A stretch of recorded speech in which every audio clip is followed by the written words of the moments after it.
নমস্কার বন্ধুরা, আজকে রবিবার আইপিএল এর দুটো ম্যাচ আছে। তো আমরা সেইটা নিয়ে আলোচনা করব। কিন্তু গতকাল আমার সবচেয়ে খারাপ খেলা লেগেছে সিএসকে ভার্সেস ডিসি। সিএসকে এর পক্ষ থেকে কোনো রকম চেষ্টাই দেখিনি, এবং এবছরে আমার ধারণা সিএসকে আর তেমন কিছু করতে পারবে না। তো দেখা যাক সেটা সিএসকে আমাকে ভুল প্রমাণিত করে না নিজের ধারা অব্যাহত রাখে। সিএসকে টিমটা অনেক বেশি অগোছালো, এবং কোনো রকম হারা জেতাটা ঘটনা নয়, কিন্তু ওই রকম বাজে পারফরমেন্স, কোনো চেষ্টা না থাকাটা খুব খারাপ। পরের ম্যাচটা রাজস্থান রয়্যালস প্রচন্ড ভালো চেষ্টা করেছে, পাঞ্জাব কিংস পেরে ওঠেনি। ওই রকম বোলিং করে ফেলেছে শুরুর দিকটায়, তাই জন্য পাঞ্জাব কিংস আর পেরে ওঠেনি। ঠিক আছে, পাঞ্জাব কিংস হারতেই পারে, কিন্তু ভালো খেলা হয়েছে সেকেন্ড লেগটা অন্তত। এখন আমরা পয়েন্ট টেবিলটা একটু দেখে নিই। ডিসি 3টে ম্যাচে 3টে উইন, আরসিবি 3টে ম্যাচে 2টো উইন, জিটি 3টে ম্যাচে 2টো উইন, পিবিকেএস 3টে ম্যাচে দুটো উইন। আর এসআরএইচ, এমআই, সিএসকে, এসআরএইচ 4টে ম্যাচে একটা উইন।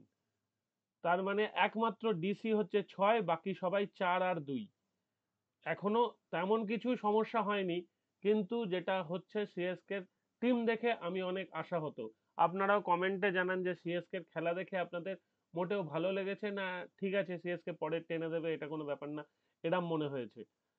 আমি সিএসকে ব্যাটিং যে ইচ্ছা, সেই ইচ্ছাটা খুঁজে পাইনি কালকের খেলায়।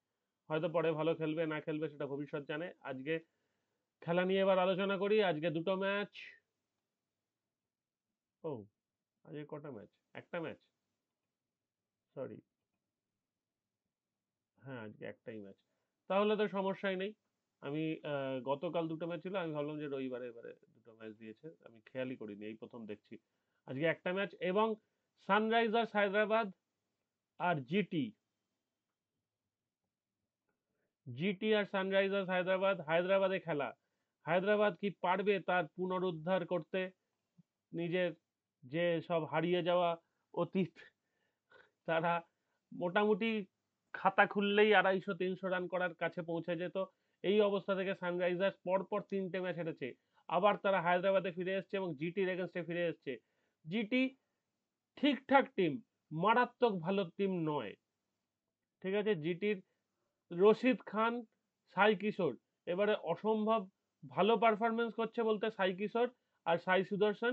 রশিদ খান হচ্ছে দুর্দান্ত বোলার, যে কোনো সময় রশিদ খান দুর্দান্ত ম্যাজিশিয়ান, যে কোনো সময় ম্যাজিক দেখিয়ে ম্যাচ ঘুরিয়ে ফেলতে পারে। মোহাম্মদ সিরাজ ঠিকঠাক বল করছে, প্রসিদ্ধ কৃষ্ণা তুলনামূলক ভালো বল করছে, প্রসিদ্ধ কৃষ্ণার যতটা এবিলিটি তার চেয়ে ভালো বল করছে। সেটা অসুবিধা হচ্ছে গুজরাট টাইটান্সের, সেটা হচ্ছে যে যদি টিমটা 4জন থেকে 5জন প্লেয়ার ভালো খেলে সেই দিন তবে জিতবে, নইলে একজন বা দুজনের ক্ষমতা নেই টিমটাকে বার করার। যদিও সাই সুদর্শন যথেষ্ট ভালো পারফর্ম করে টিমটাকে এগিয়ে নিয়ে যাওয়ার চেষ্টায় আছে। দেখুন, জিটি কিন্তু 3টে ম্যাচে 2টো জিতেছে, কিন্তু জিটির যেটা মনে হচ্ছে জিটি একটু নড়বড় করছে। আজকে আমার মনে হচ্ছে এসআরএইচ জিতবে। ঠিক আছে, জিটির টিমটা একটু নড়বড় করছে, এসআরএইচ টিমটা তো বলেই দিলাম নড়বড় করছে, কিন্তু যেদিন এরা ব্যাটিং করবে সবাই যদি ঠিকঠাক, ট্র্যাভিস হেড, অভিষেক শর্মা যদি কোনো রকমের 6 ওভার ব্যাট করে নিতে পারে এই জুটিটা, তাহলে ম্যাচ ওখানেই বেরিয়ে যাবে। ওই 6 ওভারে যে রানটা হবে সেই রানেই ম্যাচ মোটামুটি, তারপরের ব্যাটসম্যান গুলো তো প্রচুর মারতে পারে, তাহলে ম্যাচ বেরিয়ে যাওয়ার জায়গায় চলে যাবে। আর দেখবার মতো প্লেয়ার হচ্ছে অনিকেত ভার্মা। সেকেন্ড ম্যাচে করেছিলেন, থার্ড ম্যাচে তেমন কিছু করতে পারেননি, তাহলেও ওনার যে ব্যাটিং এবিলিটি এবং যে ব্যাটিং স্টাইল অসাধারণ। আমার প্রচন্ড ভালো লেগেছে অনিকেত ভার্মার ব্যাটিং স্টাইল দেখে, এবং আমি মুখিয়ে থাকবো অনিকেত ভার্মার থেকে আরো বড় কিছু রান দেখার জন্য। নীতিশ রেড্ডির ব্যাটিংও আমার খুব ভালো লাগে। ঈশান কিষান দারুণ ফ্ল্যামবয়েন্ট ব্যাটসম্যান, ফ্ললেস বলবো না, ফ্ল্যামবয়েন্ট বলবো। ট্রাভিস হেড ওই অফ স্টাম্পের ওপর একটু গুড লেন্থ স্পটে বল পড়লেই কিন্তু ট্রাভিস হেড আটকে যাবে। সুতরাং মোহাম্মদ শামি, সরি, মোহাম্মদ সিরাজ আছে, মোহাম্মদ সিরাজ যদি ঠিকঠাক জায়গায় বল রাখতে পারে, বা ঈশান্ত শর্মা যদি ঠিকঠাক জায়গায় বল রাখতে পারে, তাহলে কিন্তু ট্র্যাভিস হেডের ওই অফ স্টাম্পের ওপরের জায়গাটা একদম ট্র্যাভিস হেডের উইক পয়েন্ট, সেটা বোলাররা খুঁজে বার করে ফেলেছেন। ওইখানের ওপর বল দিলেই উনি আর মারতে পারেন না। উনি চেষ্টা করেন যে বলের ভিতরের দিকে থাকার, মানে অফ স্টাম্পের যদি ভেতর দিকে একটু বল পড়ে, মানে মিডল স্টাম্পে বল পড়লে উনি মেরে দেবেন, লেগ স্টাম্পে বল পড়লে হারিয়ে দেবেন বল, অফ স্টাম্পের বাইরে বল পড়লেও ওনার সুবিধা। কিন্তু অফ স্টাম্পের ওপর যদি তিনি বলটা পান তখন একটু ঘাবড়ে যান এবং আউট হয়ে যান, বেশিরভাগ ক্ষেত্রে বোল্ড হয়ে যান। তো সেই জায়গাটা যখন বোলাররা খুঁজে পেয়ে গেছে তখন ট্র্যাভিস হেডের পক্ষে একটু চাপ আছে তেমন কিছু বড় রান করার। অভিষেক শর্মারও অনেক দুর্বল পয়েন্ট আছে, কিন্তু অভিষেক শর্মা অনেক ফ্ল্যামবয়েন্ট ব্যাটসম্যান, তো সেই জন্য অভিষেক শর্মাকে সেইভাবে কোনো পার্টিকুলার দুর্বল পয়েন্টে বল করে আউট করা যাচ্ছে না। হয়তো উনি মিস হিট করে আউট হলেন, সেটা অন্য কথা। উনি হুক পুল ভালোই করেন, এখনো দেখা গেছে ঈশানও তাই হুক পুল ভালোই করেন। সুতরাং হায়দ্রাবাদের পিচ ভালো শুট করবে।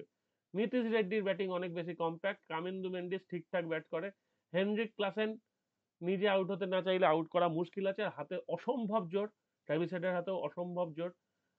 আর অনিকেত ওয়ার্মার ব্যাটিং দেখার জন্য আমি আজকেও মুখিয়ে থাকবো। তো দেখা যাক কি হয়। যদি সানরাইজার্স প্রথমে ব্যাট করে খুব ভালো হবে এবং সানরাইজার্স জিতবে প্রথমে যদি ব্যাট পায়।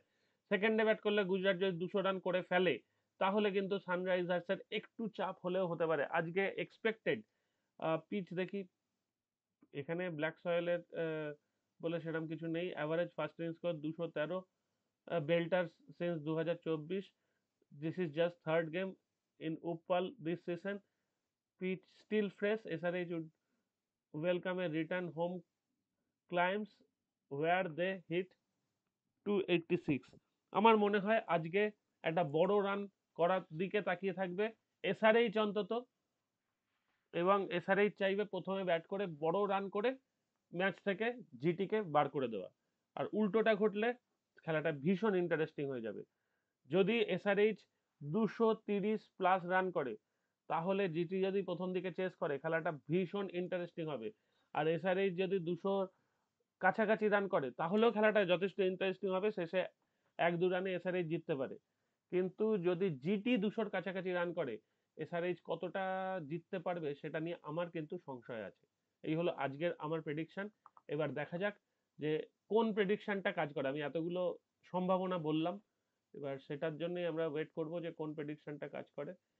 এখানে কি খেলা হয় এলসিসি ডাব্লিউসিসিডব্লিউ এর জায়গায়